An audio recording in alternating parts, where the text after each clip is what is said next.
Hello, welcome to the channel. My name is Kai, and today we're looking at this, the Zhiyun WEEBILL 3E from Zhiyun. Now, straight off the bat, I'm obliged to tell you that Zhiyun did very kindly send me this gimbal to review, but as always, all thoughts and opinions of it in this review are that of my own. And with that out of the way, let's get on with it.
Running and gunning with the WEEBILL 3E, super compact one hand with the R6 and the 15 to 35mm 2.8 RF lens, which is massive.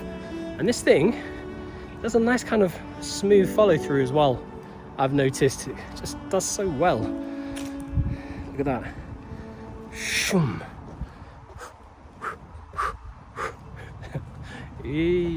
So the Zhiyun WEEBILL 3E is an ultra compact 990 gram A4 sized gimbal, which includes wireless Bluetooth control, a nearly 1-inch OLED display screen, lots of customizable buttons, and most notably, it's priced at just $250 or £250 in the UK, which is a pretty decent price for a gimbal with features that we shall discuss. Now, I've been playing around with it using the Canon R6, which is a 680 gram camera, and the 15 to 35mm f-stop 2.8 RF lens, which is about 840 grams, as well as using some Freewell ND filters. So combined, I've been using a total weight of about 1.5 kilos on this setup. And the WEEBILL 3E handled it like it was nothing. No complaints, no beeping, it just worked. So there's an early win there for Team Zhiyun, well done. And the built-in 2650 milliamp batteries boasts enough capacity to handle up to 16 hours of operating time per full charge. Now, I haven't personally had the opportunity to test it at that length of time,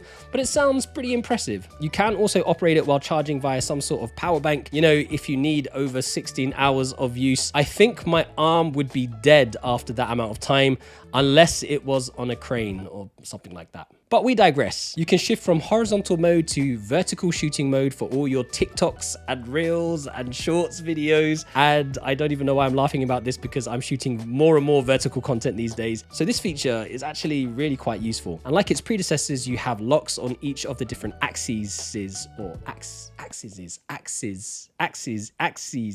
You have locks on all of the arms. As someone who has traditionally used the Ronin S in like forever, I absolutely love having those locks. It makes setting up and balancing so much easier. As we just mentioned, vertical mode, it does require some fiddly adjustments, and I did notice some of the features clumsily bumping into one another, meaning this isn't going to be a simple switcheroony from horizontal to vertical. And I think as a solo content creator, filmmakers, videographers, we want to remove as much friction as possible from our workflow, from our processes. So if things are fiddly or complex or don't just work the way we want them to work, then we're going to have an aversion to wanting to use them for our creative work. So Zhiyun, the community has spoken. Make this change easier, in your next iteration. Please make it easier. So at this junction, allow me to quickly introduce you to some of the functions. First, you have this M button, which I believe stands for mode. And if you press that, you get PF, which stands for pan and follow, where it goes to follow the movements of whatever direction you're pointing the gimbal in. Next up is L for lock.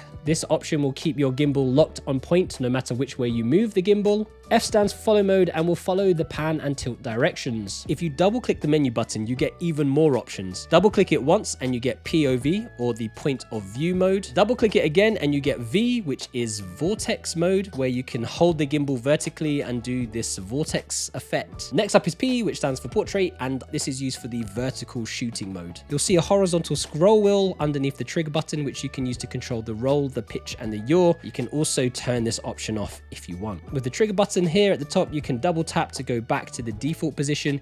If you triple tap it, it will go into selfie mode. Hit it 3 times again and it will go back to the default position. Quickly looking at the buttons on the side, you have a power button on the side to turn your gimbal on and a menu button underneath that allows you to adjust the various different parameters. You can use the scroll wheel on the side to flick through the various parameters, and you can scroll through your required adjustments. Press down on the scroll wheel to select and to save them. Another thing that you can quickly do is use the auto tune feature. This is going to help calibrate your gimbal quickly and easily. Just go to the menu, select motor and auto tune. This should help to optimize your balancing. You also get Bluetooth functionality to automatically connect your camera and record. I had no problems at all connecting this to the Bluetooth, but I couldn't seem to trigger the record function on either my EOS R or Canon R6. So if anyone knows what I'm doing wrong there, again, please let me know. So after testing out the ìnspìre WEEBILL 3E, what do I think of it? Well, actually, I'm quite impressed, to be honest. And also, I'm really impressed by the leaps and bounds of how gimbals are developing. The days of the Ronin S where your gimbal would hysterically beep at you if it was overloaded or not balanced properly seem to be fading away with the improvements in technology. Another plus is just how compact this is. I used to have to carry my Ronin S in a separate bag, and now this whole thing fits very snugly in the front compartment of my carry bag. Also, the fact that you can run and gun with one hand makes this super convenient when you're on a busy shoot and you're trying to multitask with different things. And finally, of course, is the price point. This makes it almost impossible to pass up, particularly if you shoot casually and you've been looking for a gimbal for a while. Definitely think Zhiyun have done their homework in creating this. Now, saying all of that, there is one thing this gimbal doesn't have yet, and that is a legacy. The Ronin S is super old and it still works like a champion. Will the ìnspìre WEEBILL 3E have a similar legacy? Only time will tell.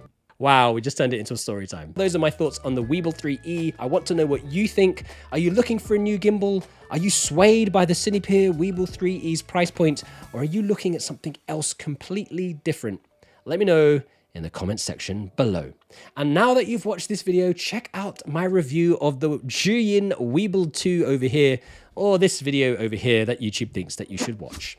If you haven't done so already, don't forget to subscribe to the YouTube channel, hit the little bell button for notifications, and in the meantime, stay creative, stay safe, imagine, implement, and inspire, and I'll catch you in the next video.